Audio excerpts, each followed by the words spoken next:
iyuldan pensiyalar ommaviy to'xtatiladi degan gaplar ko'paydi.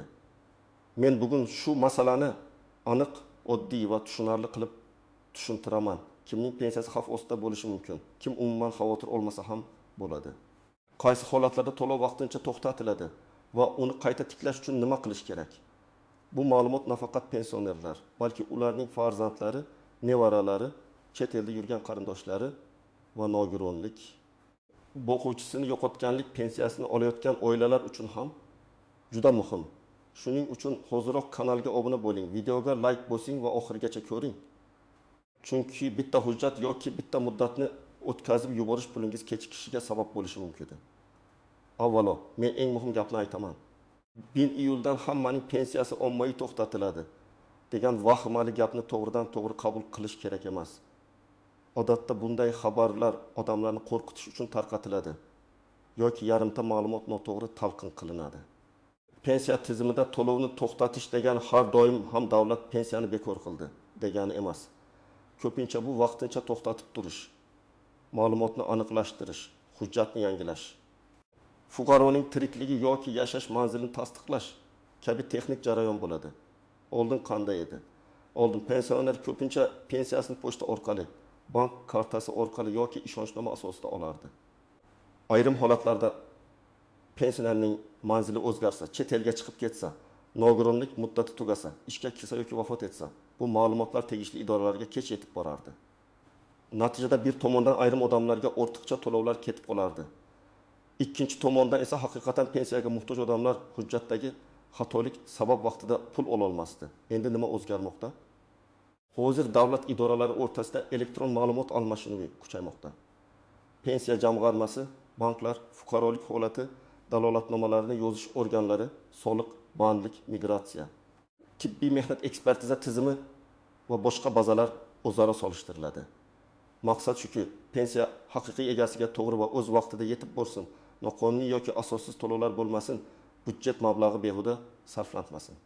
Lekin aynan mana shu tekshiruvlar paytida ba'zi pensionerlarning to'lovi vaqtincha to'xtab qolishi mumkin. Men buni oddiy misol bilan tushuntiraman. Masalan, bir pensioner ayol Toshkent viloyatida ro'yxatda turibdi. Lekin 2 yildan beri boshqa viloyatda farzandi bilan yashayapti.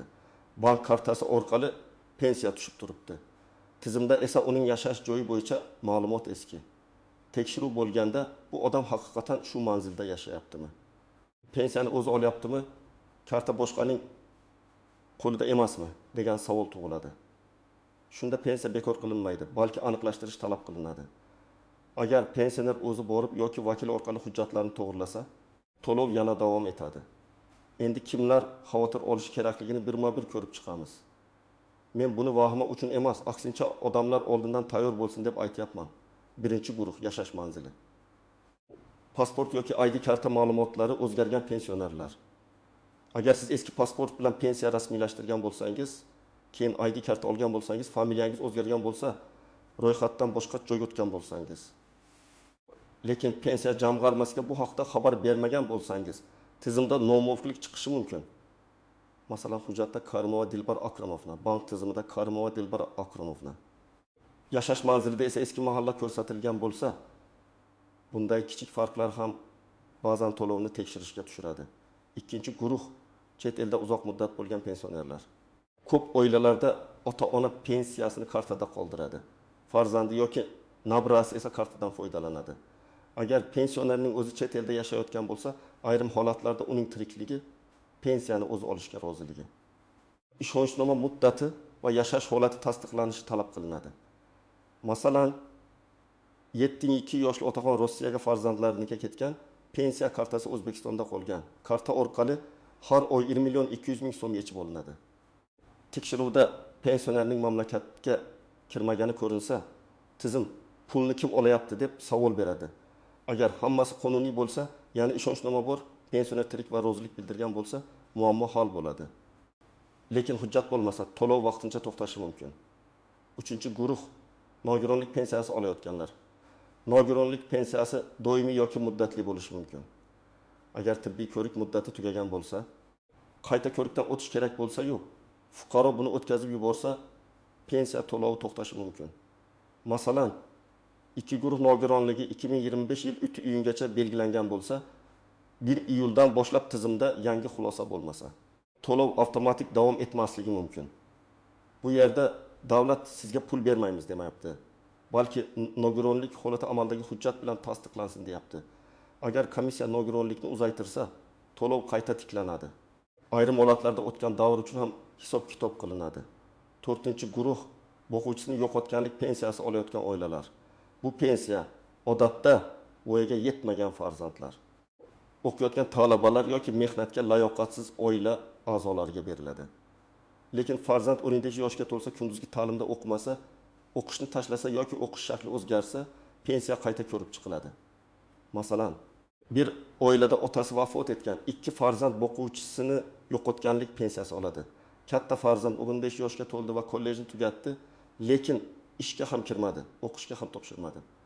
Bu holatda uning ulushi to'xtashi mumkin. Kichik farzandning ulushi esa davom etadi. Demak, hamma oila pensiyasini birdan yo'qotmaydi. Faqat huquq tugagan shaxs bo'yicha o'zgarish bo'ladi. 5-guruh ishonchnoma orqali pensiya olayotganlar. Ishonchnoma muddati tugagan bo'lsa, notarial hujjat bekor qilingan bo'lsa yoki pensionerning holati tasdiqlanmagan bo'lsa, bank yoki pochta pul berishni to'xtatishi mumkin. Masalan, ona taqvim yoshda o'g'liga 1 yil muddatga ishonchnoma bergan. O'g'li shu hujjat bilan pensiyani olib kelib turgan. 1 yil o'tgach ishonchnoma muddati tugaydi.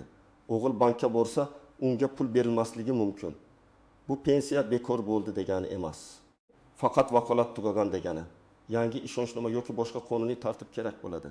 6-guruh ortiqcha to'lov aniqlangan fuqarolar. Ba'zan odam bilib bilmay noto'g'ri ma'lumot beradi yoki o'zgarishni vaqtida xabar qilmaydi. Masalan, nogironlik pensiyasi olayotgan shaxsning mehnat faoliyati yoki daromadi bo'yicha ayrim toifalarda qayta hisoblash zarur bo'lishi mumkin. Yoki o'quvchisini yo'qotganlik pensiyasi olayotgan talaba o'qishdan chetlatilgan, lekin bu haqda xabar bermagan. Shu davrda pensiya tushib turgan bo'lsa, keyin ortiqcha to'langan summa aniqlanishi mumkin. Bunday holatda to'lov vaqtincha ushlab qolinishi yoki qarzdorlik sifatida rasmiylashtirilishi ehtimoli bor. Endi kim xavotir olmasligi kerak? Agar siz yoshga doir pensiya olayotgan bo'lsangiz, hujjatlaringiz to'g'ri bo'lsa, yashash manzilingiz bazalarda mos bo'lsa, kartangiz o'zingizda bo'lsa, pensiyani o'zingiz olayotgan bo'lsangiz, pasport ma'lumotlaringiz yangilangan bo'lsa, sizda alohida xavotirga asos yo'q. Oddiy qilib aytganda, qonuniy pensiya olayotgan, ma'lumotlari tartibli bo'lgan fuqaroga hech kim shunchaki 1 iyul bo'ldi, endi pensiya yo'q demaydi. Men amaliy misollarni ko'proq beraman. Chunki odamlar vaziyatni shunda yaxshi tushunadi. Birinchi misol, 65 yoshli Mahmud aka har oy 1.500.000 so'm yoshga doir pensiya oladi. U ID kartasini yangilagan. Bank kartasi o'zida mahallada ro'yxatda turibdi, chet elga uzoq muddat ketmagan. Bunday holatda u 1 iyuldan qo'rqish shart emas. Uning pensiyasi odatdagi tartibda tushaveradi. Ikkinchi misol, 58 yoshli Zaynab opa nogironlik pensiyasi oladi. Uning nogironlik muddati 3 iyunda tugaydi. U baribir men kasalman-ku deb qayta ko'rikka bormasa, 1 iyuldan to'lov to'xtab qolishi mumkin. Lekin u tibbiy hujjatlarni yig'ib, oilaviy poliklinikaga murojaat qilsa, komissiyaga yuborilsa, nogironlik uzaytirilsa, pensiya qayta davom etadi. Bu yerda eng katta xato muddatni o'tkazib yuborish. 3-misol. 19 yoshli talaba onasining vafotidan keyin o'quvchisini yo'qotganlik pensiyasi oladi. U kunduzgi ta'limda o'qiyotgani uchun pensiya davom etadi. Lekin u sirtqi ta'limga o'tsa yoki o'qishdan chetlatilsa, bu holat pensiyaga ta'sir qilishi mumkin. Shuning uchun talabalar har o'quv yilida o'qiyotganini tasdiqlovchi ma'lumotnomani vaqtida taqdim etish kerak bo'ladi. 4-misol, pensioner ayolning bank kartasi nevarasida. Nevara har oy pulni yechib, bu buvimning xarajatlariga ketadi deydi. Agar bu haqiqatan rozi bo'lsa ham, hujjatda ishonchnoma bo'lmasa, keyin muammo chiqishi mumkin. Ayniqsa, pensionerning o'zi boshqa joyda yashasa yoki sog'lig'i sabab bankka bora olmasa, qonuniy vakillik masalasini to'g'ri rasmiylashtirish kerak. Endi istisnolar. Yashirin nozik jihatlar va ko'pchilik e'tibor bermaydigan xavfli nuqtalarni tushuntiraman. Birinchi nozik jihat, pensiya to'xtashi har doim ham pul butunlay yo'qoldi degani emas. Agar sabab hujjat yetishmasligi bo'lsa, hujjat topshirilgandan keyin to'lov qayta tiklanadi. Lekin bu jarayon bir necha kun yoki bir necha hafta vaqt olishi mumkin. Odamlar ko'pincha shu oy pul tushmadi, demak pensiyani olib qo'yishdi deb vahimaga tushadi. Aslida bankdagi texnik kechikish, ma'lumot almashinuvidagi xato, karta muddati tugashi yoki rekvizit o'zgarishi ham sabab bo'lishi mumkin. Ikkinchi nozik jihat, bank kartasining muddati. Pensiya kartaga tushadi. Lekin karta muddati tugagan bo'lsa yoki karta bo'laklangan bo'lsa, odam pensiya to'xtadi deb o'ylaydi. Aslida pul hisobda bo'lishi mumkin, faqat karta bilan operatsiya qilish imkoni bo'lmaydi. Bunday holatda bankka borib, kartani yangilash, hisob raqamini tekshirtirish kerak. Ayniqsa yoshi katta odamlar SMS xabarini o'qimaydi, bank ilovasidan foydalanmaydi, karta qachon tugashini bilmaydi. Farzandlar shuni tekshirib tursin. Uchinchi nozik jihat. FHJda yo'q ma'lumotlari va vafot holati. Agar biror pensioner vafot etsa, uning pensiyasini keyingi oylar davomida olib turish qonuniy emas. Ba'zi oilalarda baribir karta onamniki edi, dam xarajati ishlatdik degan holatlar uchraydi. Daxl puli, meros, oxirgi oy uchun to'lov kabi masalalarning o'z tartibi bor. Lekin vafot etgan odam nomidan pensiyani davomli yechish keyinchalik qarzdorlik va huquqiy javobgarlikka olib kelishi mumkin. Shuning uchun bunday vaziyatda darhol pensiya jamg'armasi va bank bilan maslahatlashish kerak. 4-chi nozik jihat, doimiy parvarishga muhtoj pensionerlar. Odam yotib qolgan bo'lsa, bankka yoki pensiya jamg'armasiga bora olmasa, qarindoshlar ko'pincha biz nima qilamiz deb qoladi. Bunday holatda ishonchnoma, vasiylik, homiylik yoki joyga chiqib xizmat ko'rsatish tartiblari bo'lishi mumkin. Men har doim aytaman, og'zaki kelishuv yetmaydi. Bu mening otam, men olib beraman degan gap insoniy jihatdan tushunarli. Lekin moliyaviy tizim uchun hujjat kerak. 5-chi nozik jihat, ortiqcha to'langan pul. Agar sizga bir necha oy noto'g'ri pensiya tushgan bo'lsa, davlat o'zi berdi-ku deb o'ylamang. Keyin tekshiruvda aniqlansa, bu summa qaytarilishi talab qilinishi mumkin. Masalan, bir talabaga o'qishdan chetlatilgandan keyin 4 oy davomida har oy 6 ming so'mdan pensiya tushgan. Jami 2 million 400 ming so'm ortiqcha to'lov bo'ladi. Bu pulni bir yo'la yoki bosqichma-bosqich ushlab qolish masalasi ko'rilishi mumkin. Shuning uchun o'qish, ish, nogironlik, yashash joyi kabi holatlarda o'zgarish bo'lsa, keyin bilib qolishar deb kutmaslik kerak. 6-chi nozik jihat, firibgarlar. 1 iyuldan pensiyangiz to'xtaydi. Men tiklab beraman. Kartangizni menga bering. SMS kodni ayting. Pensiya jamg'armasidanman degan qo'ng'iroqlarga juda ehtiyot bo'ling. Hech bir qonuniy xodim sizdan bank kartangiz PIN kodini, SMS kodni yoki mobil ilova parolini so'ramaydi. Agar kimdir shunday qilsa, bu firibgarlik bo'lishi ehtimoli juda katta. Pensiya masalasida faqat rasmiy idoraga boring. Rasmiy telefon raqamlari orqali so'rang. Hujjatni notanish odamga bermang. 7-chi nozik jihat, mahalladan aytishdi yoki qo'shnim shunday dedi degan ma'lumotlarga ko'r-ko'rona ishonmang. Pensiya masalasi shaxsiy hisob-kitobga bog'liq. Bir odamning pensiyasi nogironlik muddati tugagani uchun to'xtagan bo'lishi mumkin. Boshqasining kartasi bloklangan bo'lishi mumkin. 3-chisida ishonchnoma muddati tugagan bo'lishi mumkin. Lekin bu holatlarni ko'rgan odamlar hammaniki to'xtayapti deb gap tarqatadi. Men mutaxassis sifatida shuni aytaman, har bir holat alohida tekshiriladi. Endi eng kerakli qismga o'tamiz. Siz bugundan boshlab nima qilishingiz kerak? Men buni oddiy ro'yxat ko'rinishida tushuntiraman, lekin har bir band muhim. Birinchi qadam, hujjatlaringizni tekshiring. ID karta yoki pasportingiz amaldami? Familiya ismingiz bankdagi ma'lumot bilan mosmi? Yashash manzilingiz yangilanganmi? Pensiya hujjatlarida xato yo'qmi, shularni ko'ring. Agar o'zingiz tushunmasangiz, farzandingiz yoki ishonchli qarindoshingizdan yordam so'rang. Ayniqsa yoshi katta odamlarning eski pasport raqami bilan yangi ID karta raqami bazada noto'g'ri bog'langan bo'lishi mumkin. Ikkinchi qadam, bank kartangizni tekshiring. Karta muddati qachon tugaydi? Karta bloklanmaganmi? Hisob raqam faolmi? SMS xabarnoma ishlayaptimi? Bankdan aniqlang. Agar karta muddati tugagan bo'lsa, pensiya tushgan bo'lsa ham foydalana olmasligingiz mumkin. Bankka borganda ID karta, eski karta va telefon raqamingizni olib boring. Agar pensionerning o'zi bora olmasa, bankdan vakil orqali yoki joyida xizmat ko'rsatish imkoniyatini so'rang. 3-qadam. Agar nogironlik pensiyasi olsangiz, tibbiy ko'rik muddatini tekshiring. Qog'ozda yoki elektron ma'lumotda nogironlik qachongacha belgilanganini aniqlang. Muddat tugashiga yaqin poliklinikaga boring, shifokor ko'rigidan o'ting. kerakli tahlillarni topshiring, tibbiy xulosalarni yig'ing. Buni oxirgi kunga qoldirmang. Chunki komissiyaga navbat tahlillar, hujjatlarni yuborish va natija chiqishi vaqt oladi. 4-qadam. O'quvchisini yo'qotganlik pensiyasi olayotgan bo'lsangiz, farzandlarning yoshi va o'qish holatini tekshiring. Agar farzand domendagi yoshdan oshgan bo'lsa va kunduzgi ta'limda o'qiyotgan bo'lsa, o'qish joyidan ma'lumotnoma kerak bo'lishi mumkin. Ma'lumotnomada talabaning FI tug'ilgan sanasi, ta'lim shakli, kursi va o'qish davri aniq ko'rsatilgani ma'qul. Agar o'qishdan chetlatilgan, akademik ta'til olgan yoki ta'lim shakli o'zgargan bo'lsa, bu masalani yashirmang. 5-qadam ishonchnomalarini yangilang. Agar siz ota-onangiz, buvingiz, bobongiz nomidan pensiya olayotgan bo'lsangiz, ishonchnoma muddati tugamaganini tekshiring. Notarial ishonchnomada aynan pensiya olish, bank operatsiyalarini bajarish, hujjat topshirish vakolati ko'rsatilgan bo'lishi kerak. Umumiy gaplar ba'zan yetarli bo'lmasligi mumkin. Agar pensioner yotib qolgan bo'lsa, notariusni uyga chaqirish imkoniyati haqida so'rang. 6-qadam.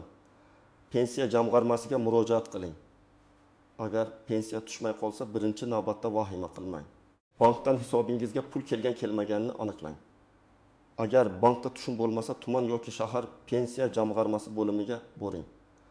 O'zingiz bilan ID karta, pensiya daftarchasi yoki pensiya bo'yicha mavjud hujjatlar, bank karta rekvizitlari, ishonchnoma bo'lsa uning nusxasi, nogironlik hujjatlari yoki o'qish ma'lumotnomasini olib boring. Murojaat qilganda mening pensiyam nega tushmadi? Sababini yozma yoki rasmiy tarzda tushuntirib bering deb so'rang. 7-qadam, yozma murojaat qoldiring. Og'zaki so'rash yaxshi, lekin ayrim holatda yozma murojaat muhim. Murojaatda to'liq FI eshishi, tug'ilgan sana, yashash manzili, telefon raqami, pensiya turi, oxirgi marta qachon pensiya olganingiz va muammo nimadan iboratligini yozing. Masalan, men yoshga doir pensiya olaman. 2025 yil iyul oyi uchun pensiya mablag'i bank kartamga tushmadi. To'lov to'xtatilgan bo'lsa, sababini ma'lum qilishingizni va to'lovni qayta tiklash tartibini tushuntirishingizni so'rayman. Shunday yozsangiz, masala aniq bo'ladi. 8-qadam, hujjat nusxalarini saqlang. Topshirgan har bir hujjatingizning nusxasini o'zingizda qoldiring. Murojaat raqamini, qabul qilgan xodimning ismini, sanani yozib qo'ying. Bu keyinchalik men topshirgandim degan gapni isbotlashga yordam beradi. Ayniqsa pensiya qayta hisoblanishi yoki o'tgan oylar uchun to'lov masalasida hujjat sanasi katta ahamiyatga ega. 9-qadam, oilada pensionerlar bo'lsa, ularni yolg'iz qoldirmang. Ko'p keksalar telefon qo'ng'irog'idan qo'rqadi, bankka borishga qiynaladi, hujjatlarni tushunmaydi. Farzandlar kamida oyda bir marta ota-onasining pensiya kartasi, hujjati, tibbiy muddati, ishonchnomasi va yashash manzili bo'yicha holatni tekshirsa, katta muammolarning oldi olinadi. Bu nafaqat moliyaviy masala, balki oilaviy mas'uliyat hamdir. 10-qadam, rasmiy manbalarni kuzating. Pensiya bo'yicha yangilik chiqsa, ijtimoiy tarmoqlardagi vahimali sarlavhaga emas, rasmiy idoralar xabariga qarang. Har qanday o'zgarishda kimlarga taalluqli, qachondan kuchga kiradi, qanday hujjat kerak, qayerga murojaat qilish kerak, shu savollarga javob izlang. Agar xabarda bu savollarga aniq javob bo'lmasa, demak uni ehtiyotkorlik bilan qabul qilish kerak. Men yana bir muhim narsani alohida aytaman. Pensiya to'lovining vaqtincha to'xtashi sizning huquqingiz tugadi degani bo'lmasligi mumkin. Huquq bor, lekin hujjat yetishmayotgan bo'lishi mumkin. Huquq bor, lekin bank rekviziti noto'g'ri bo'lishi mumkin. Huquq bor, lekin tizimda ma'lumot mos kelmayotgan bo'lishi mumkin. Shuning uchun eng to'g'ri yo'l sababni aniqlash, hujjatni to'g'rilash, rasmiy murojaat qilish va javobni kutish. Agar sizga pensiyangiz to'xtadi deyishsa, darhol 3 ta savol bering. Birinchi savol, qaysi asosga ko'ra to'xtadi? Ikkinchi savol, qayta tiklash uchun qaysi hujjat kerak? Uchinchi savol, to'lov tiklansa, o'tgan davr uchun pul beriladimi? Mana shu 3 savol masalani chalkash gaplardan aniq huquqiy yo'lga olib chiqadi. Demak, yo'ldan pensiyani ommaviy to'xtatish degan gap vahima bilan qabul qilmaymiz. Lekin hujjatlar nogironlik muddati, ishonchnoma, bank kartasi, yashash manzili, chet elda bo'lish holati va o'qish ma'lumotlari bo'yicha tekshiruvlar kuchaysa, ayrim fuqarolarda to'lov vaqtincha to'xtashi mumkin. Kimning hujjati tartibli bo'lsa, pensiyani qonuniy olayotgan bo'lsa, u asossiz qo'rqmasligi kerak. Kimda nomuvofiqlik bo'lsa, hozirdanoq tekshirib to'g'rilab qo'ysin. Men sizdan so'rayman, oilangizda pensioner bormi? Pensiya kechikishi yoki to'xtashi bilan bog'liq holatga duch kelganmisiz? Izohlarda yozib qoldiring. Boshqalar ham sizning tajribangizdan foyda oladi. Videoni yaqinlaringizga yuboring. Chunki bu ma'lumot ko'p odamning pulini va asabini asrab qolishi mumkin. Like bosing, kanalga obuna bo'ling va keyingi videolarda men pensiya, nafaqa, kompensatsiya va ijtimoiy yordamlar bo'yicha eng muhim yangiliklarni sodda qilib tushuntirishda davom etaman.